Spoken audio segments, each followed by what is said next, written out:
It's Friday, November 22nd, 2024, and this is the Washington Times front page. Thanks for joining us. I'm George Gerbo.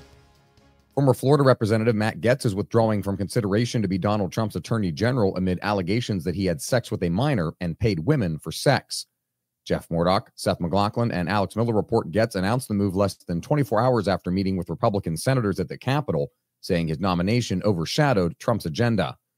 Trump then moved quickly to nominate another Floridian, Pam Bondi, to lead the Department of Justice.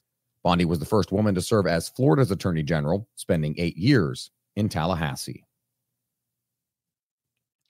Russia has unleashed an experimental longer-range ballistic missile in central Ukraine in what President Vladimir Putin called a direct response to the U.S. and British moves.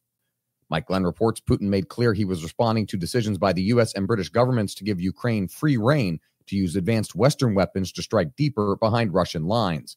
He said his forces had fired a model of a Russian-made intermediate-range ballistic missile. U.S. officials said the Kremlin alerted them before the launch through established arms control channels. House Republicans had to battle to pass a bill to strip tax-exempt status from nonprofit groups that provide material support to terrorist groups. 2 months ago, Stephen Dinan reports the legislation was cruising through Congress and cleared a House committee unanimously, but bipartisan consensus crumbled after Donald Trump's presidential election this month, with Democrats saying they now fear what he might do with his power. The bill cleared the House 219 to 184, with 15 Democrats joining all but one Republican in favor. Its prospects in the Senate are dimmer because of Democrats' opposition and a dwindling legislative calendar.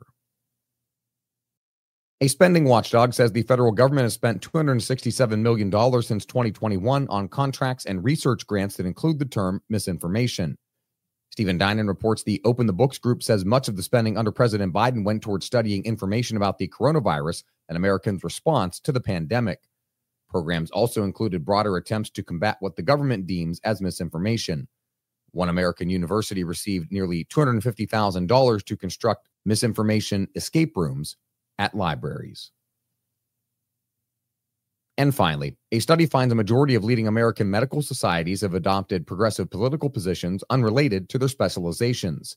Sean Salai reports a study released this week by medical advocacy group Do No Harm found 93% of the nation's leading medical societies have published statements on affirmative action or racism, and 57% have on climate change. The American Academy of Pediatrics, the American College of Cardiology, and the American Society of Clinical Oncology have spoken publicly on those issues, even though the topics are outside of their expertise. Find all of today's front page stories at WashingtonTimes.com/front page or on the Washington Times app, and find us wherever you get your podcasts. You can also find us on social media at Wash Times for breaking news, sports, commentary, and more. For the Washington Times, I'm George Gerbo.